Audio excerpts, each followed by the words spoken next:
Good morning and welcome to this board meeting of the last of the year. Welcome to all board members and to members of the public and to members of the press who are accessing the meeting virtually today. I'd like to notify you that the meeting is being recorded for future upload to our web. Also to remind board members and participants to use the show hands facility to speak at the meeting rather than the chat function. Before we begin, I'd like to take this opportunity to welcome new members around the virtual board table. Firstly, welcome to Elspeth Caithness, to our first board meeting in our capacity as Employee Director and Chair of the Partnership Forum. Elspeth started her career in Rigmore as a registered nurse in 1989, and she brings broad experience of working across both acute and community settings within her staff side role. I'd also like to welcome Joanne McCoy, our most recently appointed non-executive director, to the board. Today it's Joanne's first board meeting and a second day in her new role. Joanne has held several positions within the third and business sectors and has broad experience along with in-depth knowledge of delivering services to people living with long-term health conditions through her career with both national and regional third sector organisations throughout the Highlands and Islands. I'd also like to welcome Professor Brian Williams, who will be attending board meetings in his new capacity as Head of School of Health, Social Care and Life Sciences at the University of the Highlands and Islands. A warm welcome to all three of our new colleagues. We look forward to working with you and hope you'll find your time on the board rewarding. Moving now to apologies. Ruth, I think we have some apologies. Thank you. Yes, we have apologies today from Jean Boardman, from Deirdre Mackay, from Philip McRae, and from Heidi May. And Heidi May is being substituted today by Kate Patience-Quate. Thank you. Thank you, Ruth. Declarations of conflicts of interest. Are there any declarations? Alistair. Yes, good morning, everyone. I had considered making a declaration of interest in my capacity of being a Highland councillor, having reviewed the agenda and applying the objective test. I feel I don't need to do so. Thank you. I should also avoid, I've got very bad network connections at the moment, so apologies if I drop in and out.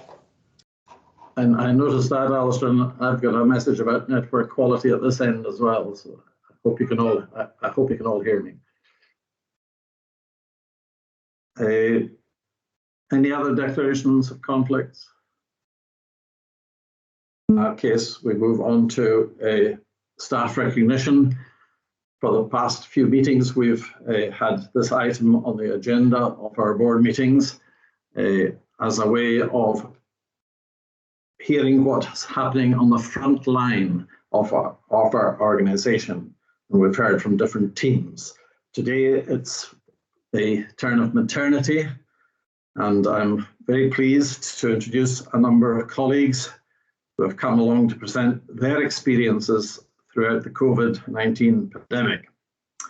We have in attendance today Karen Mackay, who's the Senior Health Improvement Specialist, Infant Feeding Advisor, Arlene Rollo, who's the Breastfeeding Coordinator, and Lana Black, who's the Infant Feeding Support Worker. And I'm going to ask Karen to introduce this item. Over to you, Karen.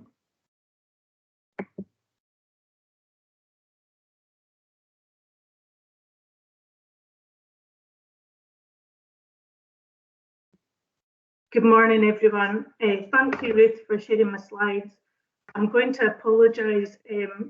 Just if I do start coughing, I'm going to be making use of the wonderful COVID testing sites today. So I'm going to really try and hold in here.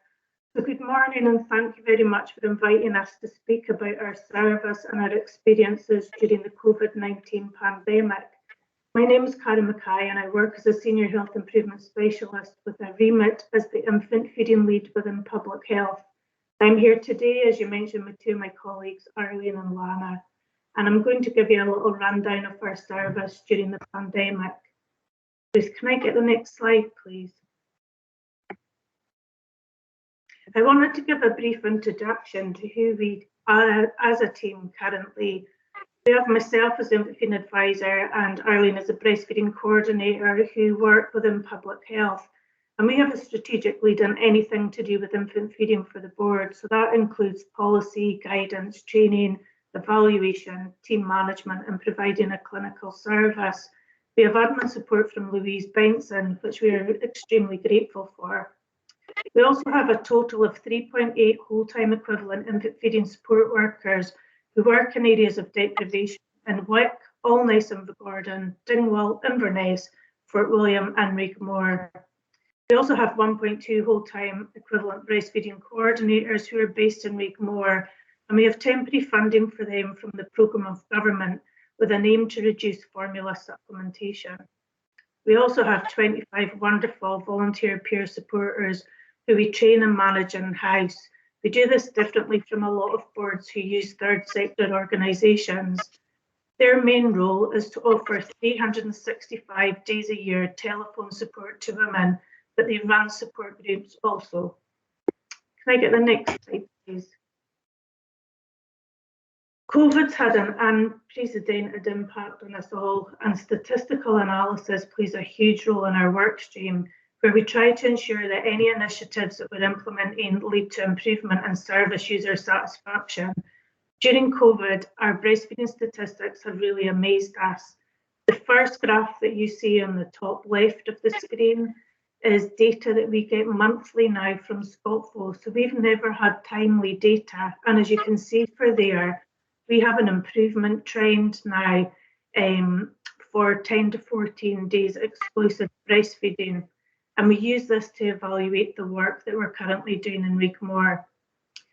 Chart 2 on your top right is again from ScotFo, but this is intermediate zone data. And we use this to evaluate partly the infant feeding worker posts.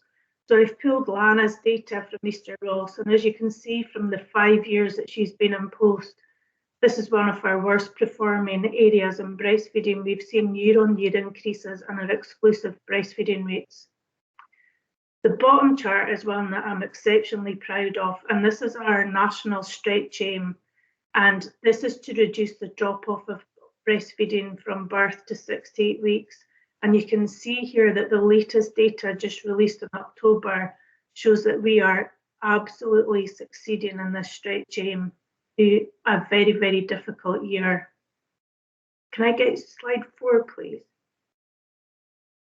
So our service during COVID has changed dramatically. We've had to think out of the box, in the box, on the box, how we can support women.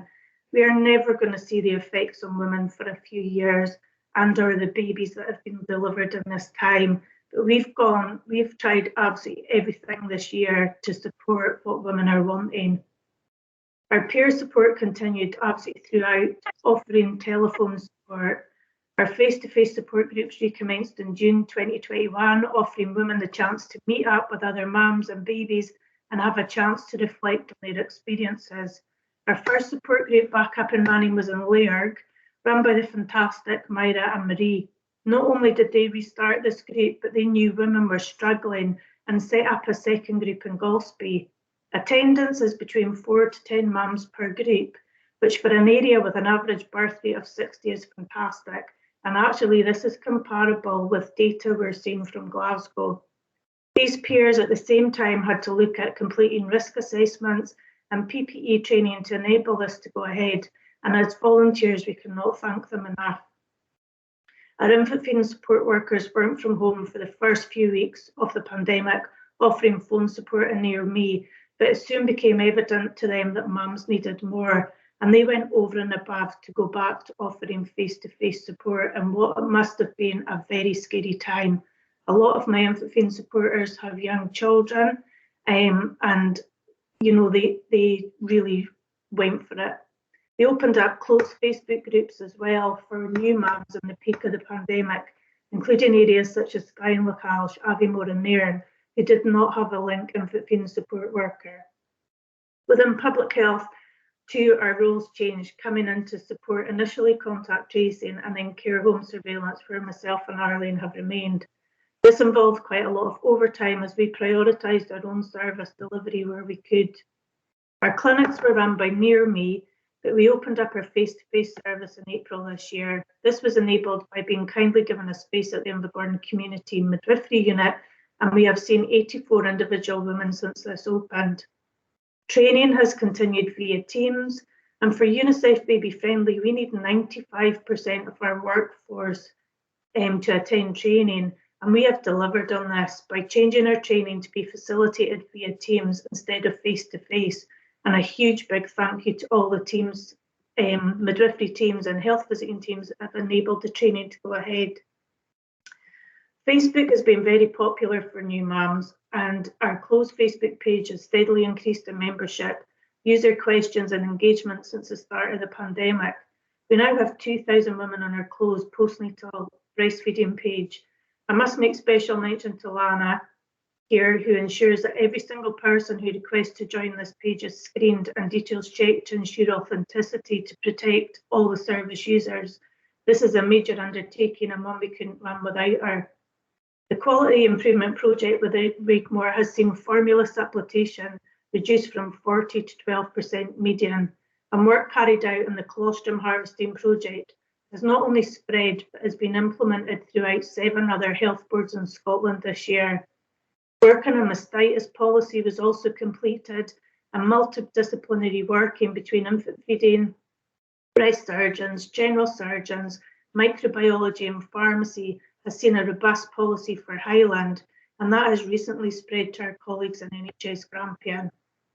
For 16 weeks in the pandemic as well, we closely audited readmissions to the children's ward with any babies coming in with a feeding difficulty, and much against what everyone thought, more formula-fed babies were admitted during that time.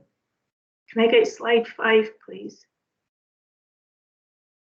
So the Unicef Bfi Assessments continued. Our neonatal unit achieved stage 1 in March 2021, and Wakemore, throughout all their short staffing and dealing with COVID, they achieved reassessment in June 2021. This is where staff, service users and management get questioned. I cannot begin to tell you what a huge undertaking this was when each aspect of the assessment has a minimal pass rate of 80%. Heidi May also agreed at this time to be our guardian and was highly commended at the reassessment process. The huge amount of work that the staff and management have put into the contribution of BFI has left me in complete awe of how services can pull together. Can I get slide 6, please? I have discussed Facebook before, but I wanted to highlight that we provide an antenatal Facebook breastfeeding course. This data on the chart shows you attendance on this quarterly course since 2018, and you can see our attendance rates rocketed during COVID. We changed this course dramatically to meet the anxieties of women and support them as best we could.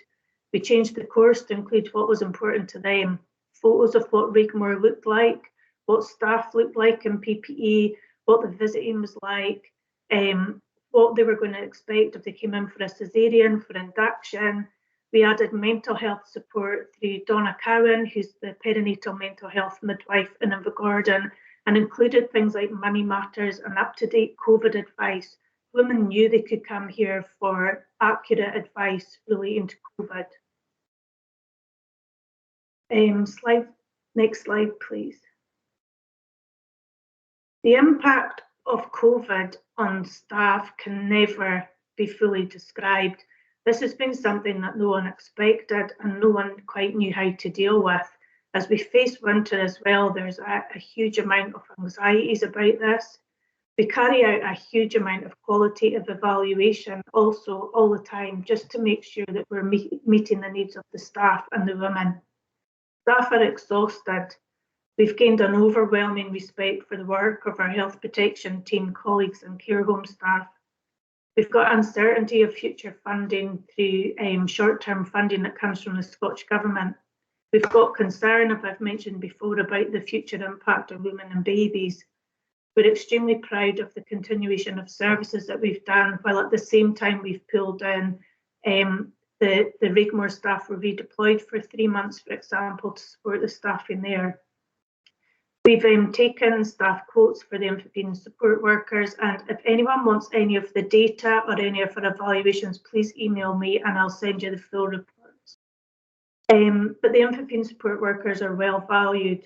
Her role in supporting all women and families with their feeding is invaluable, and I feel without her, women's journeys would not be such a positive experience.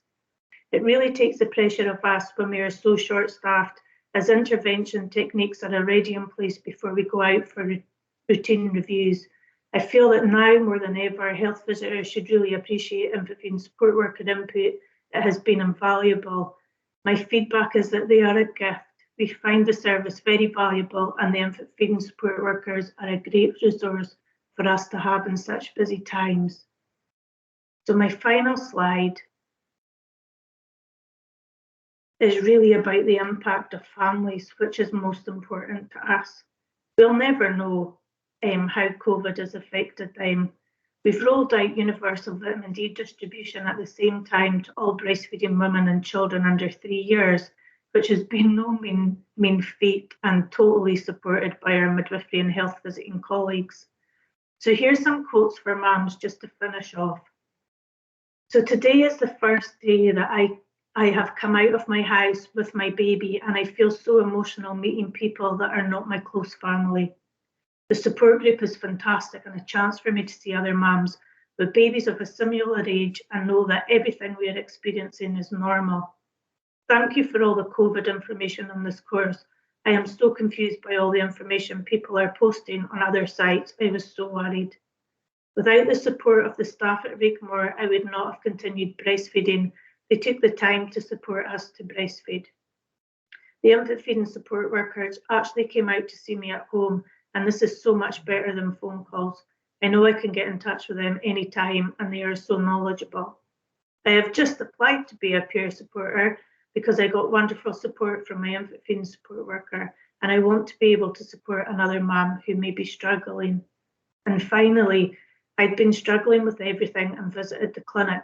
I broke down and was able to describe how I felt. The staff spoke to my GP, and I went straight there after the clinic and got the medication that I needed. It was a Friday, and I will never forget them or my GP. Thank you. Thank you, Kelly. I'm now going to turn that over to colleagues to raise any questions or make any contributions. But that was another inspiring example of how our workforce has coped with the stresses and strains of COVID. And thank you all in your team, and relay that thanks to all members of your team, Karen, from the board. Comments and questions for Karen. Pam. Coming well, folks are thinking. Thank you very much for that. It was an excellent presentation, and I've written down innovation, adaptation, and meeting the needs of your care group, and I think it's just an excellent example of your team, how they've responded, and the agility and the thinking out of the box, in the box. So thank you very much, and pass that on to the rest of your team. I think it's excellent and great to see the improvement that you're bringing about through the way in which you're approaching things. So a big thank you. Thanks, Pam. Anne. Morning, Karen, and thanks very much again for your presentation. It was really interesting and thought-provoking. Pam referred to the innovation that you've done over the last few months, and I just wondered which of these new ways of working do you see taking forward and maybe even developing further, even hopefully at some point in the not too distant future when we're in an endemic rather pandemic state? Which of these different ways of working do you feel you would like to continue with and maybe even develop further? I think all of the ways that we've put in, we've really taken on the quality improvement and really looked at evaluation and what works to small tests of change. I think I'm currently as well doing the Scottish Improvement Leadership course, so I think that's made me totally think that way. So all of these changes that we can see working are definitely a way forward. Using Teams for training has actually been invaluable for us because we can join in colleagues from Argyll and Bute as well. And also we've been including Orkney and Shetland on our antenatal Facebook pages, and we've been including them in training. So we can offer things like that we never ever could before without being physically there. That's a good cue, Karen, for our next contributor, Jerry, who's based in Orkney. Morning, Karen. I just want to thank you for that excellent presentation, and really just following up what Pam has said there. I think what we see here, especially, is everything we strive towards. We see the improvement being measured in the data, which is wonderful. But actually, it was the final slide for me, and you actually see that human side and the impact that the ladies speaking to the team and almost the immediate reassurance which they've got, and all the fears being allayed just as I've interacted with the team. So I think it's really a tremendous story which you've told us this morning, and thank you very much indeed for it. And I was aware of the contact between the Orkney midwives and the team down there, and I know from former colleagues that they're having a great time with it as well. So thank you very much indeed. Thank you, Jerry. Tim.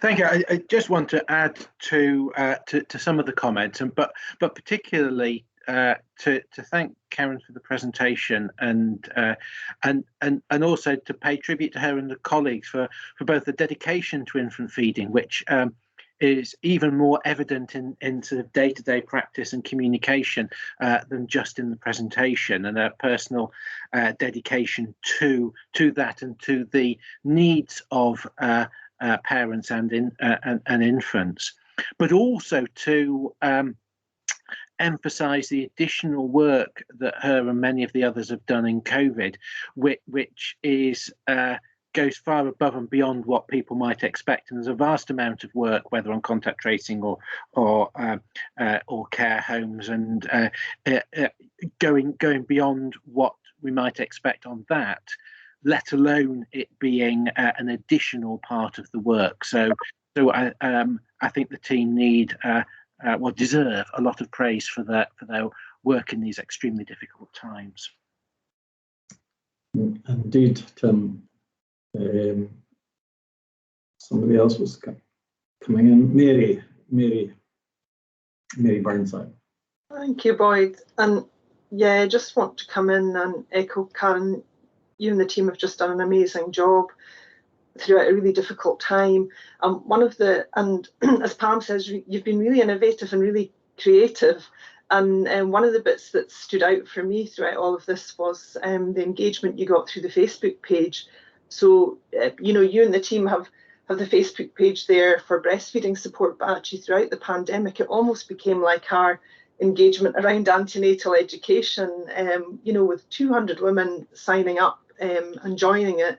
And Karen and the team, I have to say to everybody, exactly what you've said, the dedication, they were actually manning and responding on that Facebook page on a 24/7 basis, really. Karen can tell you about comments and posts coming in the middle of the night. But it was really good because it was a great connection between service users, women, and actually the maternity team, where you know, Karen's team would actually be that interface between coming in with questions that were being asked and the maternity team giving feedback and all sorts of things like visiting, C-section and what was happening. So it was just really fantastic. And again, I appreciate the fact that the team were also coming in and working clinically with fellow midwives on the ward areas as well. So just great thanks to all of them. Fantastic. Thanks, Mary. Pam? Yeah, sorry, I want two bites of the cherry. I suppose the question I often ask when I'm out with teams in that is, you know, what does a modern service look like? And I think what Karen has described is what a modern service needs to start to look like. And actually the fact that you are doing that with the people and road testing everything you do with the people to see if our professional ideas are really fit for purpose is just excellent. And, you know, I could go on forever about that because I'm very motivated by that. But I think from a board's perspective, you know, Best Start is so important. What happens with in our children's services, what happens in these very early days of antenatal and postnatal work, and that whole experience often determines the life of the individual. So, you know, we talk a lot about what happens in adulthood and what comes out the other end and all the things we're reacting to, but actually getting this bit right and getting our influence into children's services in terms of what happens in early years is critical for the future health of our population. So, you know, the things that Karen's talking about there are just, they're really, really critical. So I can't emphasise that enough. And I'm really pleased to hear the attention to mental health in that presentation. And again, that relates to the fact that we will also have additional investment, which we're out to recruitment for now, around perinatal mental health. So we'll be strengthening that opportunity going forward. So I like the holistic, rounded approach that's been presented here. And I just wanted to emphasise that again from a board perspective, because this is really important stuff for us and sometimes not the thing that makes the headlines.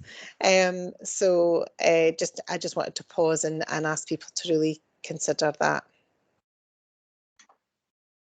Thank you, Pam. I had a question, Karen, about near me. I'd imagine there'll be some limitations about the use of near me. Can you just say a little bit more about the extent of use of near me? Yeah, we used near me at the very start of the pandemic, really quite successfully, but there's nothing quite like face-to-face for breastfeeding support. It's all about, you know, what the mum does, what the baby does, and it's taking that two together. And if you don't have connectivity, or you've got the dog barking in the background, you know, it doesn't work. So the clinic's been amazing that we've been able to start that back up and running. But yeah, near me is very good if it's not any practical support that you're wanting, if it's just a check-in to check how you're doing, you know, have plans been in place. But for us in an infant feeding service, it wasn't ideal, but it certainly bridged that gap when we needed it at the start of the pandemic. Okay, thank you. Any further comments or questions for Karen and her team? If not, can I thank you again, Karen, for an excellent presentation.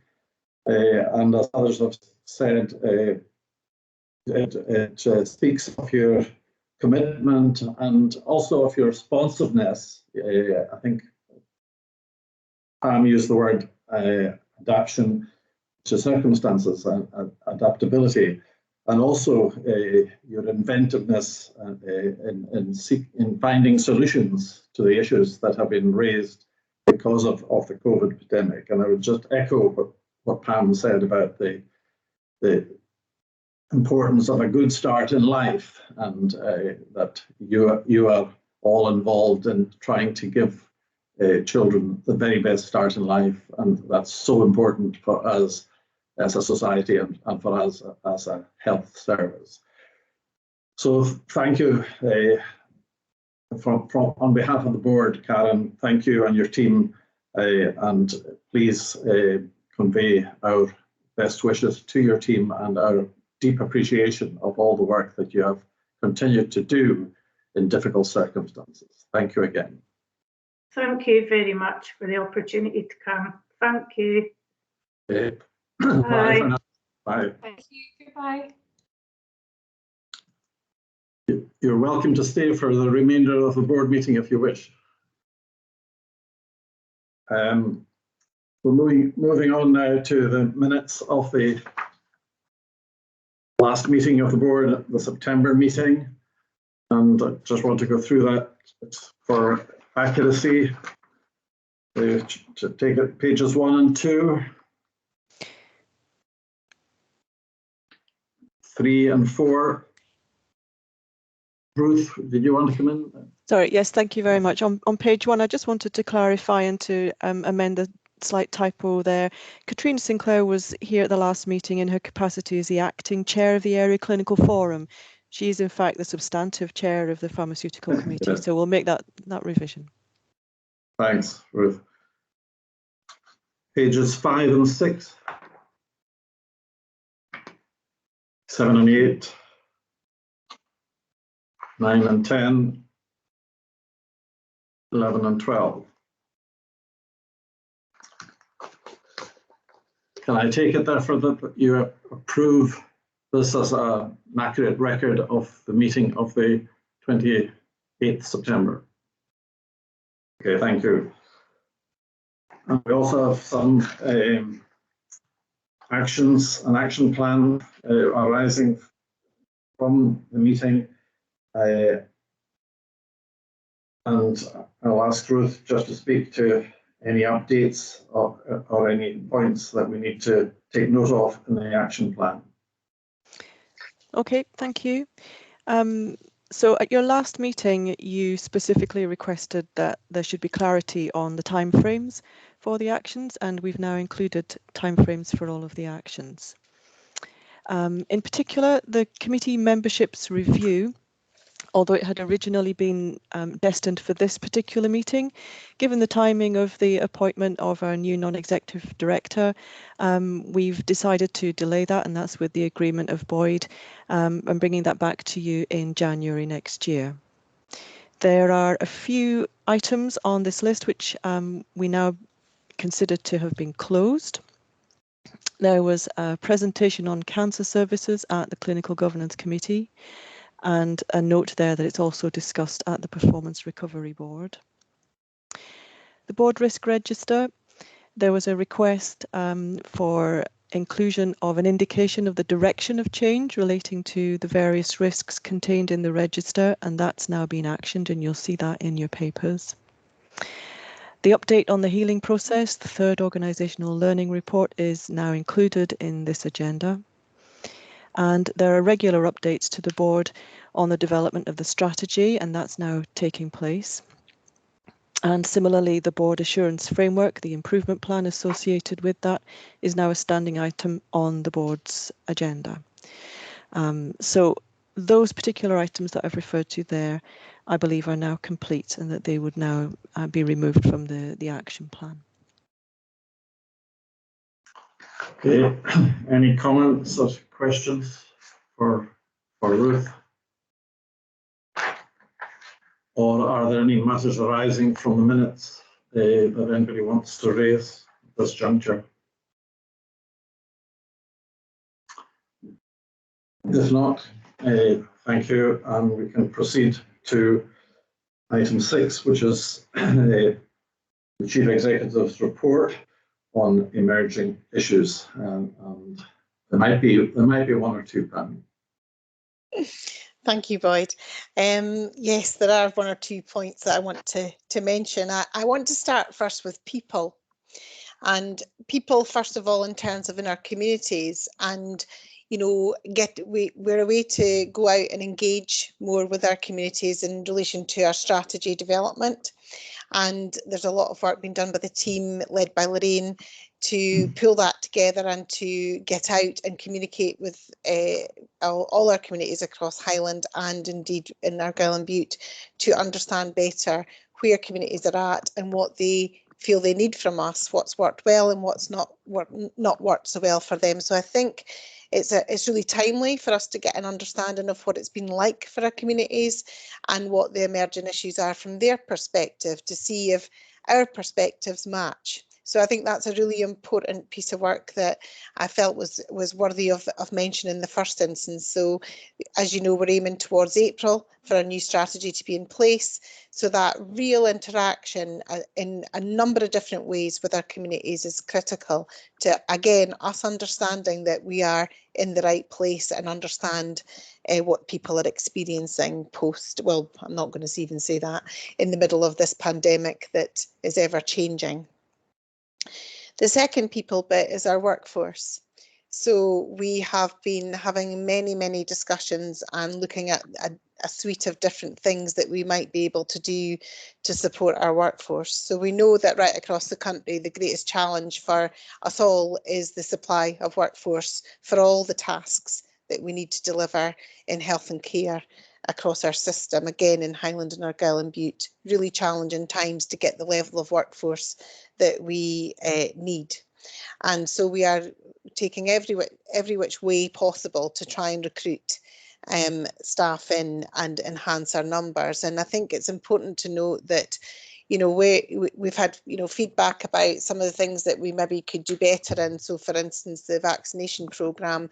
But I think it's important to understand that when we went through tranche 1, the first 2 rounds of the COVID immunisation, we weren't in the position that we're in now, which is we are trying to remobilise and trying to get every bit of the system up and running at the level that we need it to for the demand that's coming through the door. So it's a very different context, and we had challenges then. I think the focus for us has been about the retention piece. So how do we retain the staff that we've got? Because those are the staff that are in post and having to deal with this on a daily basis.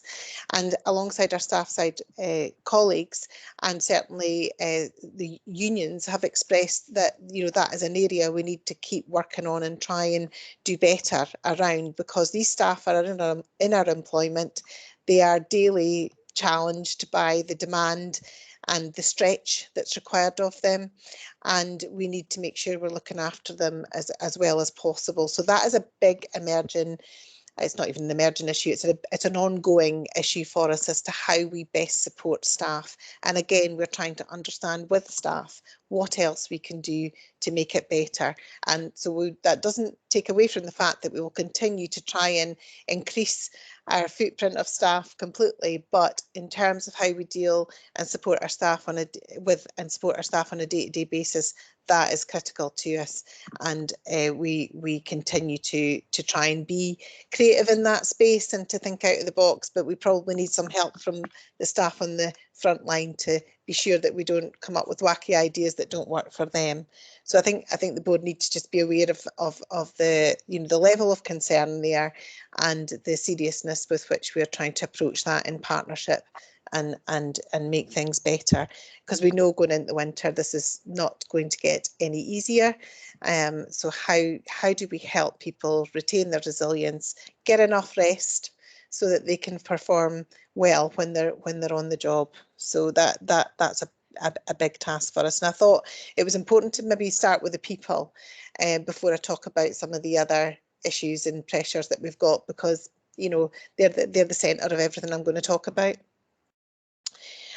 You're going to hear a detailed presentation from Tim around the vaccination programme, but clearly the vaccination programme is of high importance to us for all the reasons that everybody understands, but is also an enormous task to deliver. And I'll just remind people that the first round of first and second doses we delivered in excess of 400,000 over an 8-month period, and essentially we were up until yesterday trying to deliver 550 to 600,000 doses over weeks, not months.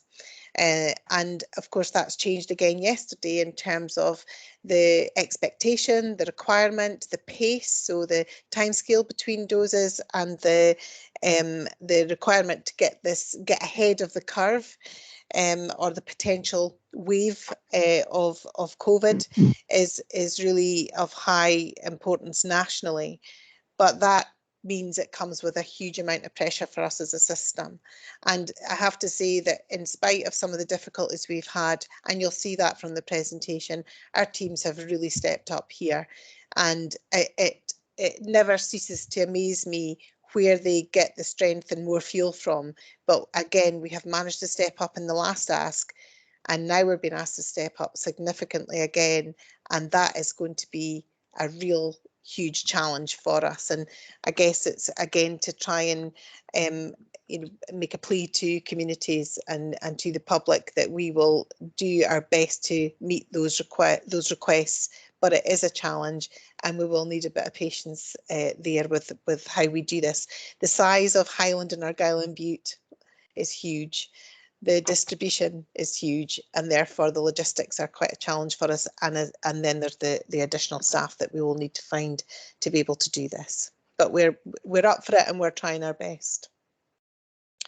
I think the next one again is not new and it's sustained, and that is the pressures just generally across health and social care, our ability to meet the unscheduled demand, that's the emergency demand, unplanned demand, whatever word you want to use for it, that comes through our system on a daily basis, both across health and social care teams and in the hospital. So it's everywhere. And whether you speak to the community teams, adult social care, or to general practice, right through to the front doors of our hospitals, it is very, very pressured, and the activity has increased in a number of ways. Not always in the numbers, but in the levels of intervention required. So it's multifactorial, and we definitely are a system under pressure, as are all the systems across the country. Again, staff are working way beyond their hours. They are working extra hours and they're working diligently to try and deliver this care, but at times that's very, very difficult. And again, as we go through, look at the IPQR, etc., you will see some of the performance metrics that sit in around that. So again, going into winter, we are concerned.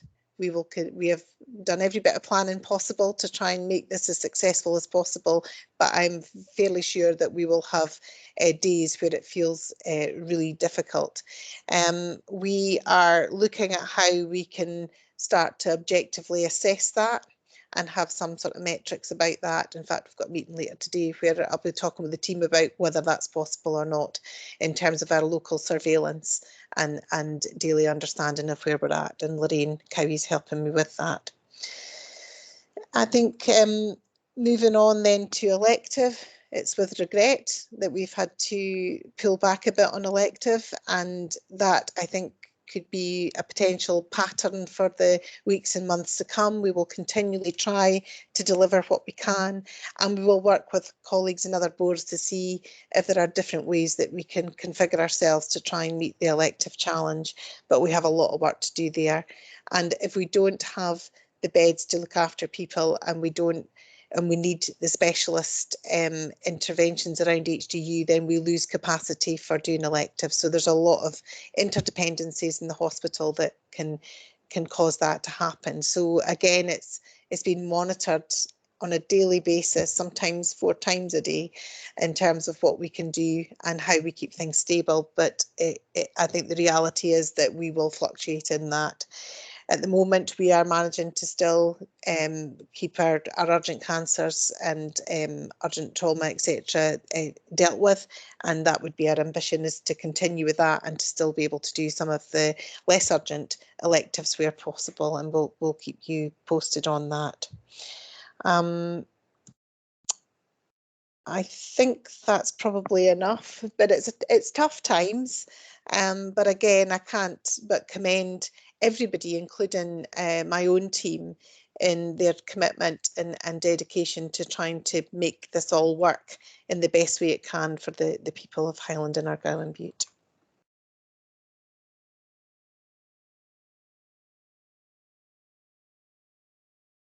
You're on mute, Boyd. first of the day. Thank you.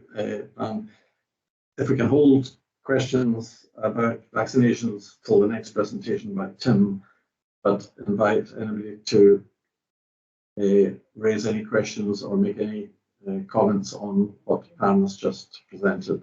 Alex. Yeah, but it's COVID related, but it isn't vaccine related, Pam.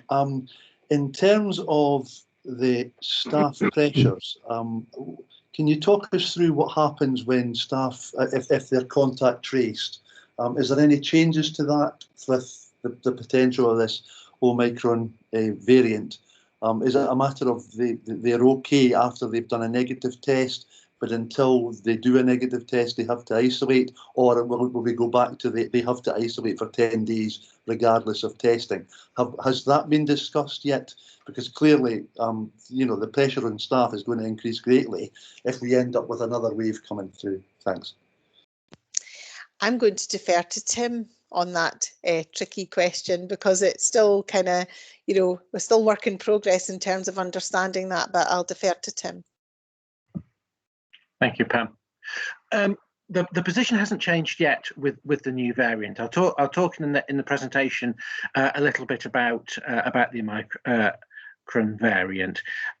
So we're currently at a position where if staff have symptoms, they should get tested, and then if and isolate, and then if they're positive with COVID, they need to be off. If they're contacts, then there is a testing regime that they can do, which if they're PCR negative, they can come back and take I think it's daily LFDs, and that continues.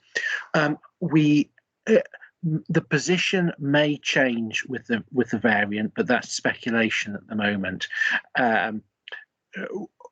We don't know enough about it to judge whether it has different characteristics such that we would need to do have different behaviours. For example, if it's spread more easily, we might need to have more distance and go back more rigorously to 2 meters, for example. When it comes to staff being off, at the moment, we wouldn't see that there was a difference. So, and we haven't got the Omicron variant in Highland at the moment. So we don't have any change in policy, but that is kept under very regular review.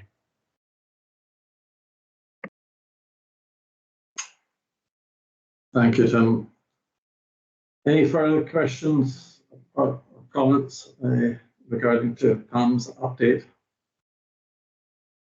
I think I would just want to underline the pressure that staff continue to be under, and to recognise that that's been over a 20-month period now, and that must be stresses and strains in any service that has been so stretched, and just appeal to members of the public to show some understanding of the situation regarding our staff, and they are doing their level best in very trying circumstances. More than their level best, they're doing heroically well, but we just need people to be aware that the staff are human and have been through a time of great anxiety, personal anxiety in some cases, and they need our support. If there are no more questions, we can move on to the next item, which is the COVID update and vaccinations. Tim. Thank you, Chair. Board members and others will have seen the paper, which is included with the other papers.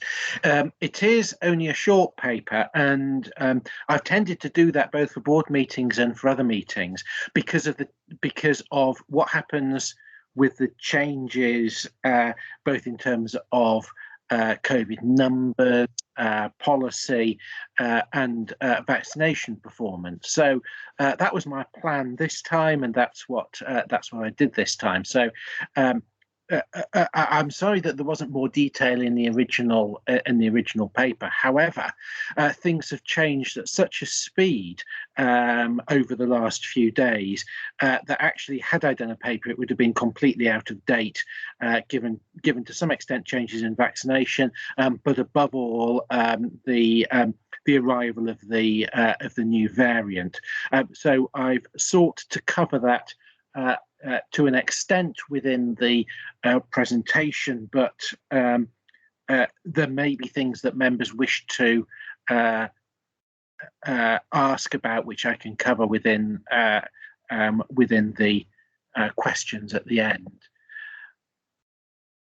I shall share the presentation.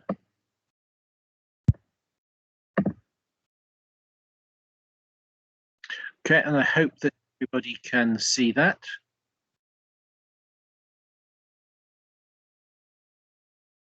Yes. So, thank you. First of all, looking at COVID numbers, after a few weeks of concern, certainly within the NHS Highland area, we're seeing something of an improvement. We, rather than looking at the rate per 100,000 over 7 days, which is the conventional one, I've tended to focus over the last few weeks on the numbers of new cases coming in a day, partly because it's an easier figure to handle mentally, but also it gives a more direct, up-to-date sense of how many cases we're getting. At the peak, we were getting somewhere in the region of 300 cases a day. That went down. We thought it might be plateauing, but actually went up, not inconsiderably. But I'm pleased to say that it appears to be on the decline, and actually quite a steep decline. And now we're seeing less than 100 cases a day. There's always a risk that things will change and deteriorate, but the picture currently, and I say currently because of the variant, is actually relatively encouraging. The picture across Scotland as a whole and the UK as a whole is variable, and at the moment, with our decline, we're certainly declining a bit more than most of the rest of Scotland, so we need to be wary, but as I say, it is encouraging. The chart on the left of the slide shows numbers of cases, so because of the population size, Highland's going to be higher than Argyll and Bute, but rates per 100,000 on the right, showing that actually the picture across the whole of NHS Highland is fairly similar. We saw a big increase at back end of August and into September, dropped down, rose again, and then is falling. National predictions have suggested a fall toward Christmas, perhaps not quite as steep as we're seeing, but then the potential for a rise around Christmas with additional social mixing, but that was before the arrival of the new variant. What is particularly striking in the way that COVID has been affecting people in the local area is the age distribution. In addition to age, it seems to affect more remote and rural areas who haven't had as much COVID over the past few months. But the group that hasn't had the COVID before and is getting COVID now is really predominantly young people. And as you can see from the chart, 1 in 3 aged 5 to 14. So we're 1 in 3 of all cases. So what we're really seeing is a very large number, particularly in primary schools. And at one stage, I think we had 55 schools affected. And I think that was just in North Highland. The number of schools affected has really gone down very, very considerably. Last I saw, which I think was yesterday, there were only I think 2 schools where there was concern about new COVID cases. But we've still seen a huge proportion of primary school age affected. They don't tend to get severe symptoms. Very, very few young children will get severe symptoms, but there is the risk of passing the virus on within the community. If we look at the position for our 2 local authorities compared with the rest of Scotland, and these are from the Tableau dashboard, which people anybody can access on the Public Health Scotland website. We're in a relatively good position compared with the rest of Scotland. But what is interesting, if you have a look on the chart on the left, is that there isn't necessarily a great deal of clear logic to which areas are high, which areas are low. Orkneys and the Western Isles are right at the bottom, but then comes Glasgow. So I think that the virus continues to surprise us. And while our numbers are relatively low and going down, we need to avoid being complacent. I do say as well relatively low, but the rate per 100,000 is hovering around 300, which is still extremely high compared with what it's been in the past. And if we look at some of our particular communities, that they still maintain a far, within NHS Highland, far higher level than 300, although it tends to be a relatively low in absolute numbers terms.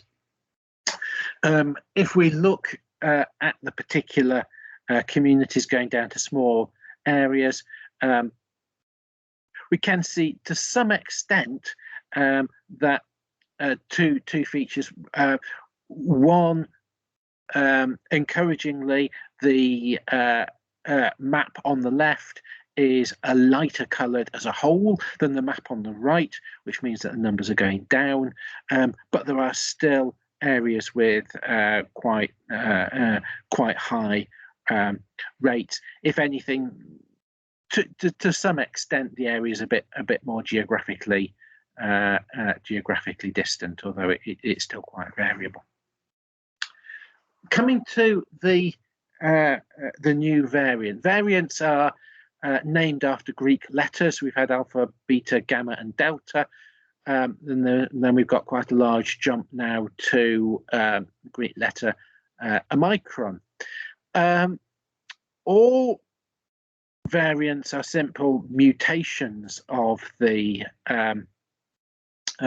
virus. Viruses tend to mutate.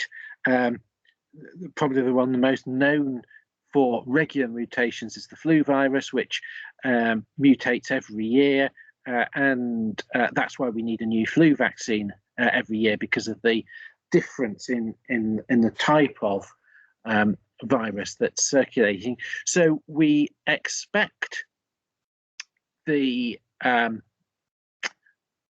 COVID virus to change. What is concerning about this variant is that it has changed more, quite a lot more than some of the other variants. It was first identified in the South African population, not actually in South Africa, but the cases appear to have generated from Southern Africa. In South Africa itself, the number of overall COVID cases had been very low. They had Delta, but that had declined considerably, and there were only a few hundred cases in the country as a whole. The ascertainment of cases will be a lot less than in the UK, but when the new variant came on, it was really coming to countries which weren't suffering at that time from a large amount of COVID. So it wasn't that that variant displaced the current variant in South Africa, but newly infected people. It's worth noting that the population of South Africa is quite different from our population. and is a lot younger in particular, also less vaccinated, a lot less vaccinated. But that means that given the age distribution, the admissions to hospital within South Africa are likely to be quite low, simply because COVID doesn't affect younger people as much as older people. So we can't necessarily make conclusions about what's happened to people in South Africa and assume that the same will relate to people in Scotland. As I said, there are a large number of mutations in the new variant, and also a feature called S gene target failure. The importance of that is that it gives potential early warning about the presence of this variant of the virus. Other variants have S gene target failure. The Alpha variant that used to be called the Kent variant also had S gene target failure, but that's been replaced almost entirely by the Delta variant. But we can look at cases currently or cases that come in very quickly to see whether they've got S gene target failure, and then after that potentially do genetic analysis to find out whether it is the new variant or not. Cases have been identified within Scotland, but at the moment we only have a small number of cases, and none of them within NHS Highland. Also, cases have been identified in England. We need to be conscious that identifying more cases in Scotland or in other parts of the UK doesn't necessarily mean that there is more disease in Scotland or in the UK. It can simply be that we're better at picking up the cases and identifying them. But the presence of cases both in Scotland and in other parts of the UK does mean that it's not simply a matter of stopping any cases coming in, that there is already virus present. Though we can't be sure about whether it's circulating in the community. And also, one thing that we don't know about is what would happen with the Omicron variant and whether it is more infectious than Delta, whether it will displace Delta, or whether Delta will still remain the dominant virus in the community, the dominant variant of the COVID virus in the community. So there's a lot we still don't know about the Omicron variant. The virus is being analysed in laboratories, so that we will soon have information about the vaccine, about its infectivity, how severe it is, how much it spreads. But at the moment, it's still largely speculation. However, given the concerns about the virus, the additional control measures have been introduced.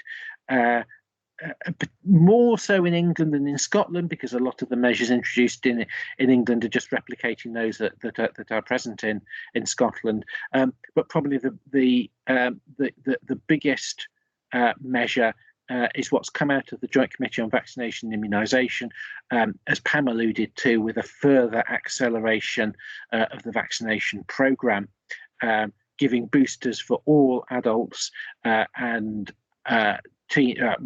teenagers getting 2 doses of the vaccine. It is worth saying, though, that and emphasising that the Omicron variant is still a variant, and that existing ways of combating COVID we still believe will be effective. Certainly, the non-pharmaceutical measures, social distancing, face coverings, and particularly isolating and testing with symptoms remain certainly effective, and we have every reason to believe that the vaccine is effective too, although we would want further confirmation of that. If we move on to the vaccine, here are some headline figures around the coverage of the vaccine across the whole of NHS Highland. So these are population figures for the whole population aged over 12.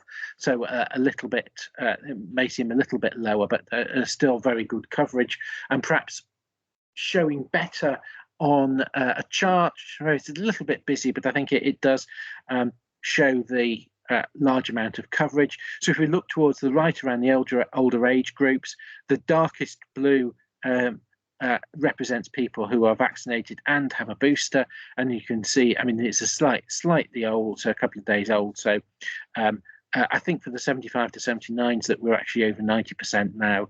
So we've got very good coverage. We've got full coverage for care homes, and even the younger age groups, a large proportion of those have 2 vaccinations already, even if that few of them have boosters. So there are groups where we still need considerable progress. There are very big challenges when it comes to implementing a new vaccination, but there are large proportions of the population who already have good coverage. And there's been, as Pam said, a great deal of very hard work and successful work for the vaccination staff.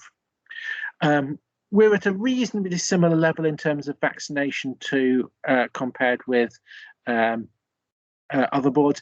This particular chart shows us in a slightly more healthy light perhaps than others may do because of our age structure, but you can see that we are pretty well on a par with other health boards in terms of the proportion of the population who've had a booster or a 3rd dose.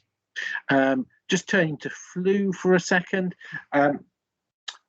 We can easily forget flu, and it may be that we have another winter with little flu thanks to the other respiratory precautions that are being in place. But there is a big danger because flu hasn't been around, immunity is down, so it's important to have high flu coverage. And we can see that there is pretty good coverage of a flu vaccine, particularly under the for the older age groups, and the younger age groups aren't eligible. So as a whole, so we'd expect the levels for people below 50 to be low, because it's just those who are particularly clinically vulnerable who would get the vaccination. We have had many challenges when it's come to the to vaccination. We've already had to accelerate the programme. We have a model which is different in Argyll and Bute and in North Highland, but in both places is a mixed model with primary care and board-led clinics, and that is a challenge for communication and for delivery. There have been operational issues around queues, drop-ins, and delays in accessing the information. That we are still facing problems. We're learning a lot how to deal with them, but and improving the situation. But given the massive acceleration, we still have some big challenges. We have increased staffing, both in terms of staff available to vaccinate and also staffing for coordination and management. We've changed the way that appointments have been made, increased appointment times so that there's less likely to have queues, and we're also introducing the national web portal to make booking and changing appointments an awful lot easier. We've trialled that in Inverness, which has worked well, and we're rolling that out more broadly, both in North Highland and in Argyll and Bute. And we're also improving the way that we're dealing with queries and complaints. So there's still some way to go, but we're improving the picture, improving our individual relationships and having a more patient-centred service and person-centred service, but also being able to deliver a good number of vaccinations. So I think that'll do for the presentation, but I'm very happy to take any any questions. Thank you, Tim. That's a lot of information to absorb there. Questions, points for Tim, Alex? Yeah, thanks, Chair. Yeah, Tim, the booster vaccination process in particular, my understanding is all the boosters are Pfizer, whereas when we were doing the first and second vaccination, it was AstraZeneca and Pfizer.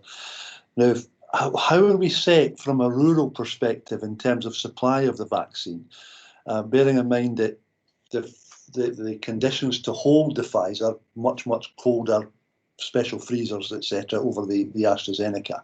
What's the risk of having to have people travel within some of the big rural areas, because the GPs that did the first one, which was an AstraZeneca one, because of that limited supply, or rather limited freezer condition issue, are we at risk of having them to travel long distances to get the booster, because the booster is Pfizer rather than the AstraZeneca, which was given to them within their GP surgeries? Is that a problem, or is it just me theorising?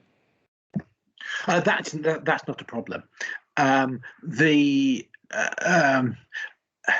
As time has gone on and information about the vaccines has increased, the arrangements for the sort of criteria for storage of Pfizer has been relaxed.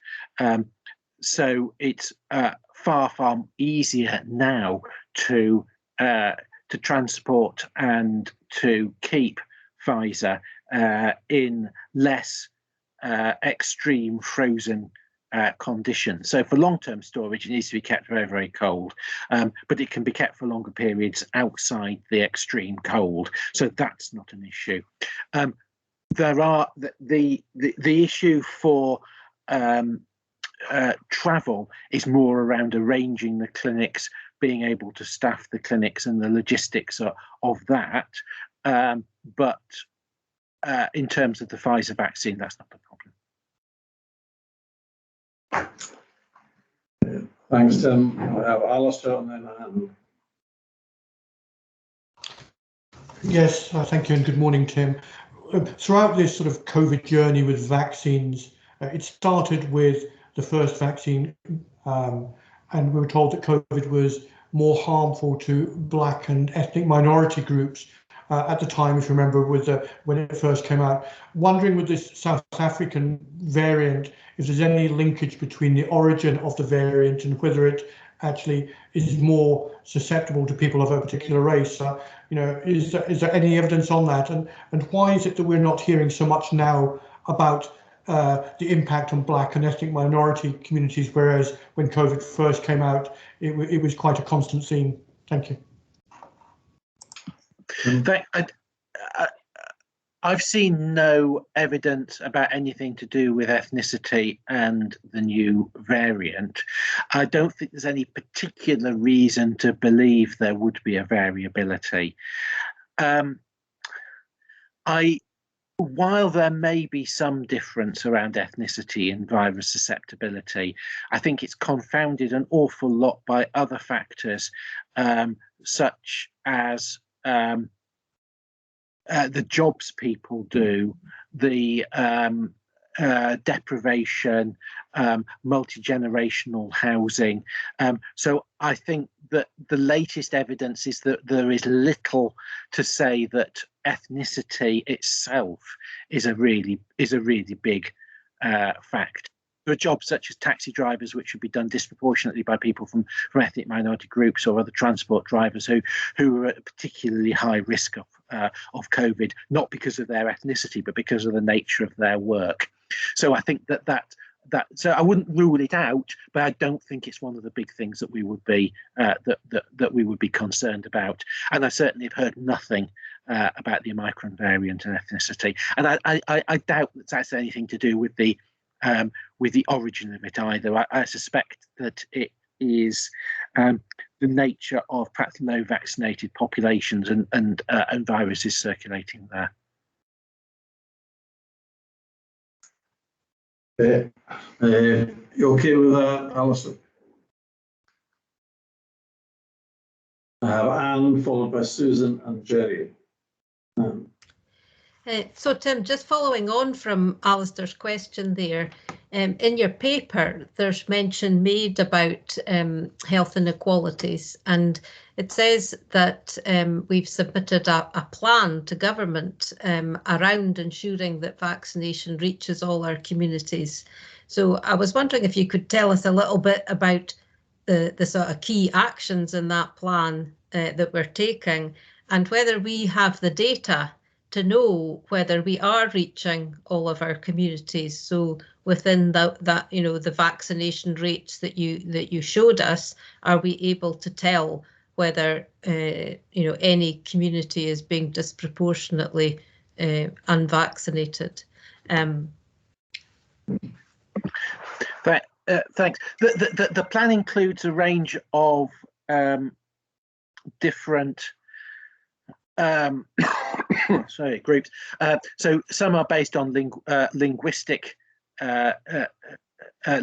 issues, so making sure that there is the availability of information and resources in different languages. Some is around geographical and deprivation. There are other communities, such as people in prison, who are included in the plans. And also people not registered with GP. So there are a range of different strategies that are being used to target these groups. In terms of the uptake of vaccination, you're absolutely right. The headline figures don't show that in terms of particular groups at highest risk. There are some groups, perhaps more visible than others, who we are looking to make sure are vaccinated, such as people in care homes. We've also have the housebound and people who are immunosuppressed, who we're making efforts to reach. Those groups we're particularly conscious around making sure we have separate performance monitoring to know how we reach them. With some other minority groups, we won't be able to get that information until a bit later. For example, knowing around ethnic minority groups and the proportion of those who have been vaccinated. So what's important in those groups is to put the efforts in at an early stage, so that we know that because we can't monitor them on a sort of a week by week basis, we need to put the effort in where we know that there is the need. Okay, thanks very much, Tim. Boyd, if I could just draw people's attention. Tim mentioned that the vaccination rates in South Africa are a lot lower than in our own country. And I just wanted to alert board members, if they haven't already seen it, to an excellent initiative of some of our staff. Don't quite know how they have the time or the energy for these things, on top of what else they are doing for our population. But some of our staff have an initiative called Smile with Your Eyes. And they're producing a booklet to raise funds to support vaccination in the developing world, and it's would be a great stocking filler. So I've already placed my order, so if I could encourage my fellow board members to do likewise, and if you don't have the contact, then I can provide that for you. So thanks, Tim. Thanks, Anne, for drawing attention to that. A very worthy initiative, and one of a number of similar initiatives that are current in that regard. Susan. Thank you, Chair, and thank you, Tim, for this information you're bringing us. I appreciate how fast-moving this situation is, and for you to be even able to summarise it overnight and bring it to us is really, really appreciated. The question I've got is about the vaccination rates amongst our own staff, both for flu and for COVID. If you could say something about that, given our need to maximise our staff presence over this time. Thank you. Thanks. I haven't got the figures with me, so we need to collate them and circulate them round. So I'm a bit hesitant to comment in detail because I haven't got them to hand. But we have had. We started quite early with the staff vaccination, and as you say, it's really important to make sure that our staff are protected both against flu and against COVID. So we do have good rates, but I haven't got the numbers here, so we'll get them circulated to board members after the meeting. Jerry. Thank you, Boyd. And yes, and thank you to Tim for the presentation. And the complexity of the programme just grows and grows and grows. I've got a couple of questions, and they're related only by the fact that they're covered by COVID. The first one is it relates to, have we got any information yet, Tim, and it may even Boyd Peters as well yet, on the long-term health impact on children who now seem to be the COVID. The high number of COVID cases. And my second question relates to the announcement yesterday of the move to 3 months now, where you're now eligible, if I use that phrase, for the booster following your second vaccination. And do we anticipate that the guidelines? I suppose my simple question is going to be: when are those who've already had their booster going to be eligible for booster number 2, which undoubtedly will come? So just to add to the complexity of your many numbers, Tim. So in terms of children, I think the short answer is we don't know. It is a concern. Children don't tend to get COVID seriously. There are some children who would get longer effects from COVID. There are different types of long-term effects from COVID. Some of the effects are simply because people get serious disease and that continues for a long time. There are also people who get a sort of a post-viral effects from COVID, and we would be concerned probably more for children because few children get serious acute illness. We'd be more concerned at the possibility of them getting longer illness, long-term illness, which is why it's important to control COVID, even though, as is the case at the moment, we're not seeing a huge number of severe cases. There are not a great deal of people in hospital with COVID. There are people getting seriously ill, but the numbers are small.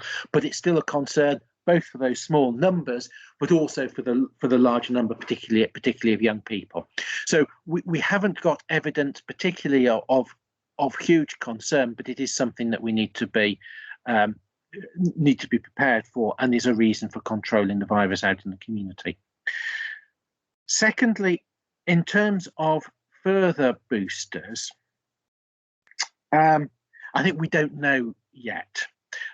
The evidence suggests that a booster dose on top of first and second gives very high levels of immunity, but how long the booster immunity lasts, we don't know. One can speculate, a bit like flu, that we might end up with annual boosters, but we just don't know. People who have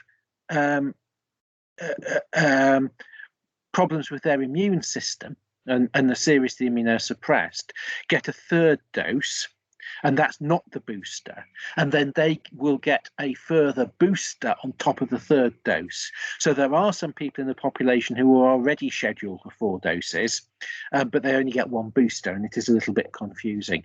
So really, I don't know what the answer will be, and it could be that if we get variants that are particularly different from the original COVID, and bearing in mind that the vaccine is designed on the original Wuhan strain of the virus, not any of the variants, we could get a variant that's so different that the vaccine's unlikely to be useless against it, but it may be less effective, so we might need a booster which is different. So that might come on in a few months' time, but that is speculation. I think there's certainly a very good chance that the Omicron variant will that the vaccine will work against that. And then I think because it's all so new, we need to wait and see how long the boosters effect would be. But based on other stuff, could be a year. We could be for the foreseeable future in an annual programme, but that is speculation.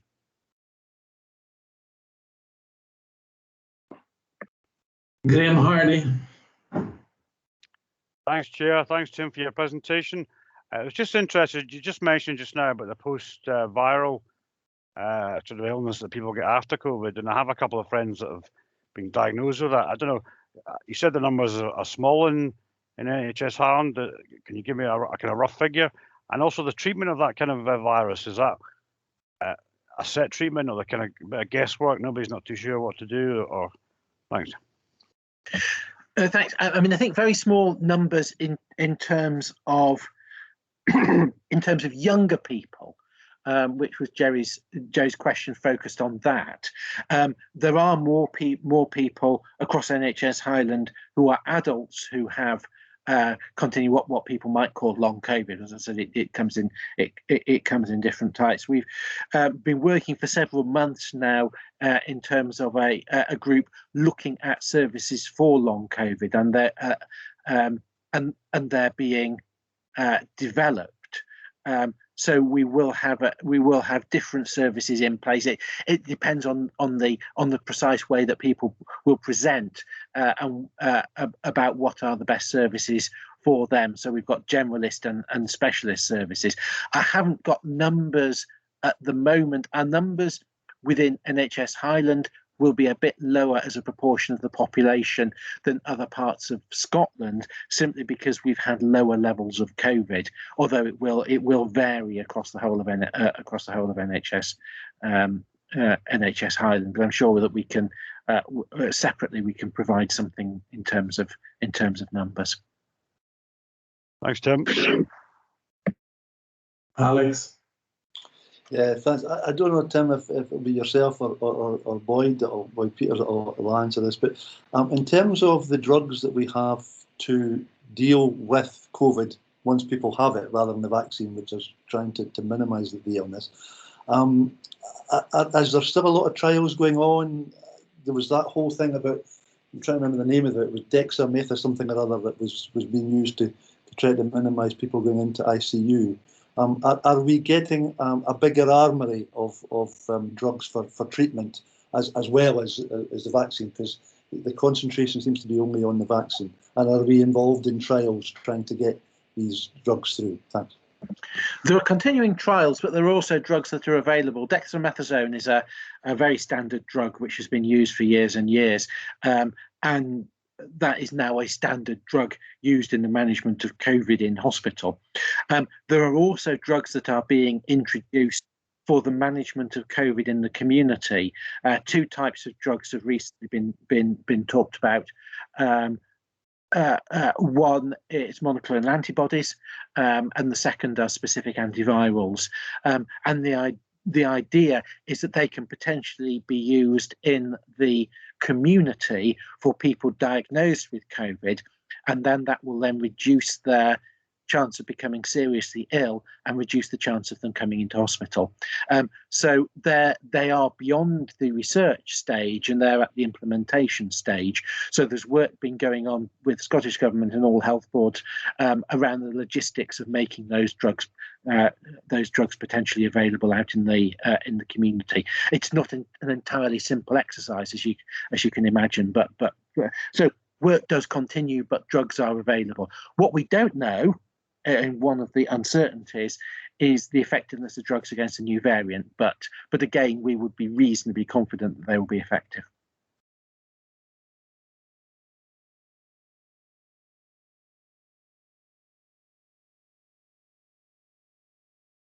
You're on mute, Boyd. Again, I think that's the last contribution on this particular topic. I wonder, Tim, from my own point of view, has thought been given to having some kind of research and academic study of the pattern of COVID in the Highland area, particularly in light of the sharp spike in the latter part of this year. Yeah, I mean, we are doing work. Most of the work we've been doing with colleagues in UHI has been around and Aberdeen has been around behavioural change and what people's reaction is to COVID. In terms of the epidemiology, that's something that we've been looking at internally. The spike locally has been reflected in other boards as well. But there are issues around Highland communities, and in particular islands, which have been the subject of research, and we've tried to work with other organisations. So there's been work with other health boards in Scotland and other parts of the UK as well for island communities, looking at the specific challenges there, and that has been submitted for publication. So we're doing various amounts of either generic or specific or specific work. I think the capacity to do that is quite limited by the attention and sort of management on day to day, but we are making sure that there is attention paid to that. Thank you, Tim, and thank you and your colleagues for all you are doing and continue to do in the face of this massive task that you have. I think I would just want to acknowledge that the rollout of this particular tranche has not been as slick, possibly, as the first one, and that has caused frustrations out there in the community. But a lot of that was because we were moving to a new delivery model from a model that had worked very well in the past for us, and that was a national requirement that we were adhering to in moving to this new form of delivery. There were blips in the system around communications early on, but it is a complex procedure and process, and we want to acknowledge that the work of our colleagues in public health and across the spectrum of the health board in delivering the vaccines to the extent that Tim has shown in the figures today, that we have hit 38% of the population with the third dose already. So that is a very satisfying position to be in and ahead of the Scottish average. So thank you, Tim and colleagues. And we'll break now for a comfort break to 11:15.